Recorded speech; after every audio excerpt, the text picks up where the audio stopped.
Hi everyone, I'm Jim Gray, the CEO of iRecover Treatment Centers and Behavioral Health Clinics. Welcome to a STEP series. I'm going to be breaking down the steps of Alcoholics Anonymous, talk about the iRecover program and how we do it, and tell you some of my own personal stories and suggestions. And when you're sitting in treatment and you're getting clean and sober and watching these videos, and you're starting to perhaps struggle with the action of a program, remember where you come from. Remember, you wanted to change your life. And of course, remember who phoned who.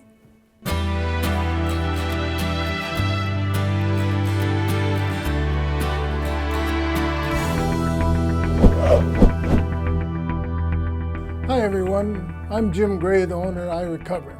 So welcome to video 5 of our iRecover educational series. So step 2 says we came to believe that a power greater than ourselves can restore us to sanity. Well, right away that's telling me that I'm insane. I don't know if that's what it's telling you, but when we come into the rooms of Alcoholics Anonymous, the reason we come here is because we've done some insane things. Nobody just comes into AA just to see what the hell it's about. So if your world is crazy right now, you come in here, you're looking for a solution. And we're telling you the solution is that you have a power greater than yourself. Now, lots of people, I've heard people say over the years that you can use a light bulb or a doorknob or a chair. I believe that's a bunch of bullshit. I believe if you need something more powerful than you, and if you think that doorknob's more powerful than you have a lot of other issues. So let's not go there. If you want to pick the group, I think lots of people pick the group. You want to pick nature, like who makes the grass grow? How is that possible? There's all kinds of things to do. You can pick God. God is the one I personally use, but you don't need to do that. So don't let the word God or people's thoughts about religion stop you from moving ahead at this point in your life. You know, you're here now, just take the step on faith. Whatever your faith means to you, let's go ahead and realize a power greater than myself, whether it's a police or whoever, whatever. Just go with it.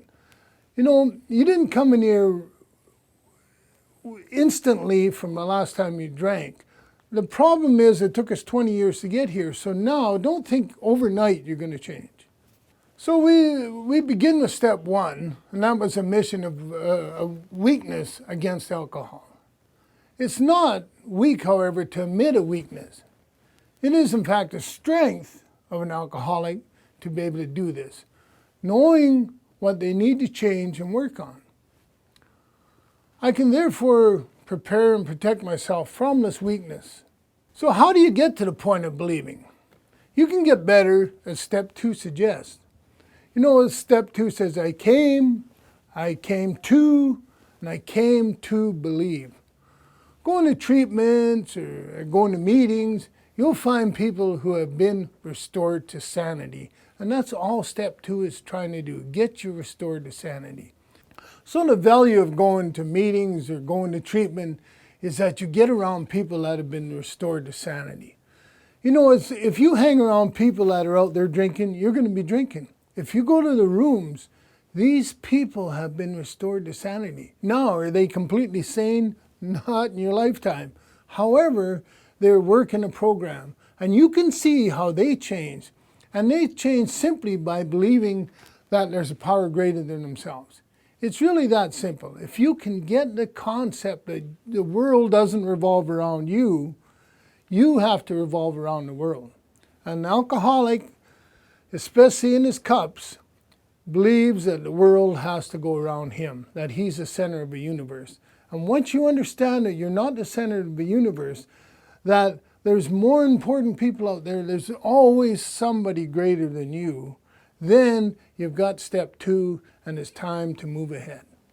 So now that we've figured that out, that we're not the center of the universe, and we have to, you know, I mentioned earlier, we have to decide what we're going to use for God or what we're going to use for a higher power.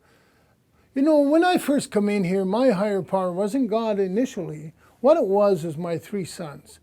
I got sober because I never wanted them to go through the bullshit I went through as a child, when they were going through it because of my alcoholism. So whatever you want to use as your reason to come in here, I think over the years you'll realize that the higher power is a God of your understanding. But in the beginning, when you get here, no matter why you got here, no matter how you got here, you're here now, and it's simple. Just follow these 12 suggestions and the 12 steps, and your life is bound to change. So we're talking about a power greater than yourself. I mean, even that statement, a power greater than yourself, and I think about that. What does that mean? Do I think I'm so great that there's nothing greater than me? Of course not. But in my cups I do. I think the world, circles around me, when in reality, I have to go around the world. The world isn't changing, but a power greater than yourself. Think about that. Is there a power greater than yourself? Why are you here? What directed you to this room? Could have been a police, could have been your wife, could have been your family, whatever it was. There's a power that drove you in here. Might even have been the alcohol drove you in here. But now that you're here, we're going to help you get a power greater than yourselves that you can actually talk to. The value of talking to a power greater than yourself every day. You can talk to your God. You have someone to talk to. When we're in our cups, we have nobody. We're a lonely, isolated person.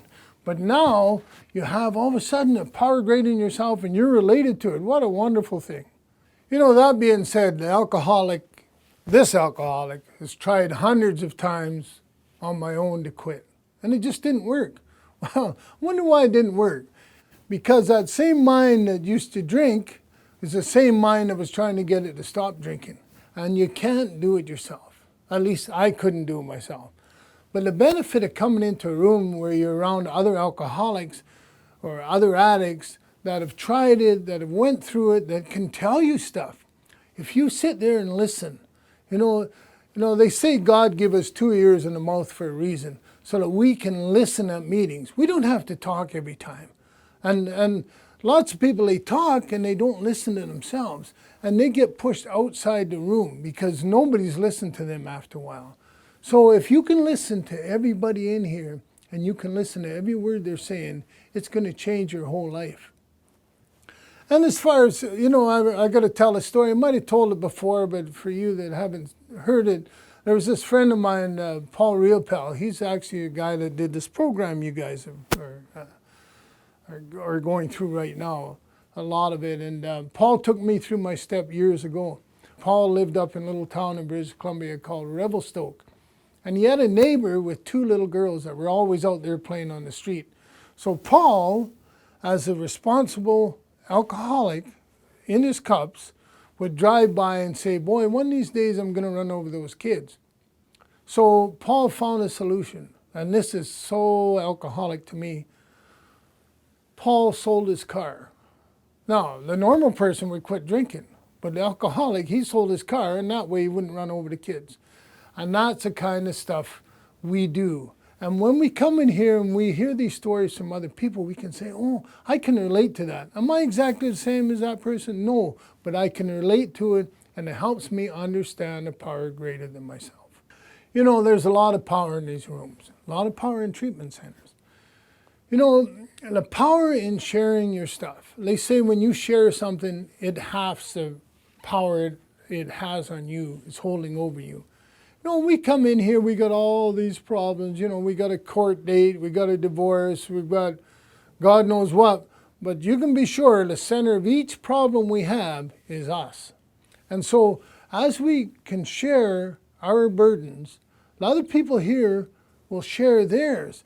And all of a sudden, the benefit of sharing amongst yourself, you're dividing it in half, he's dividing his in half, and all of a sudden you got all this going on, and you're learning, you're getting power of an understanding of what your issues are. And there's a solution. There's always a solution. And the world isn't that dark. We think, oh God, it can't get any worse. Trust me, it can get worse. But as long as we're alive, it can get better. And the way it gets better is if we keep sharing with each other. So we talk about restoring us to sanity. Like a step says, restore us to sanity. The insanity of alcoholic is not the crazy things they do when they're drunk. It's when you're sober and you deliberately pick up the next drink or the next drug that's killing you. That's the insanity of it. You know, Albert Einstein said that the definition of insanity is doing the same thing and expecting a different result. And that's a typical alcoholic. You know, I had a guy in treatment, when you're on a treatment center, there's a lot of death involved. There's a lot of happiness, but there's a lot of death. It's an emotional roller coaster. And this one guy from Santa Monica, he's drinking and he's just way out of shape. Well, we went and physically picked him up, brought him out to treatment, got him clean and sober. Now this man was a businessman, had a nice family, a couple of daughters, just a man that's on top of the world. Come here and he got clean and sober. He'd go to meetings. He was a real meeting go-getter. He had lots of good stuff to tell us. And yet, he went home, not to his house, but to his own apartment because he was fighting, you know how this emotional turmoil with us. But he drank himself to death in less than a week. And that's the problem with this disease. If you can't get step 2, if you can't understand that there's a power greater in yourself, your only solution is either, you know, let's say you're either locked up, covered up, or sober up. And my preference is to sober up.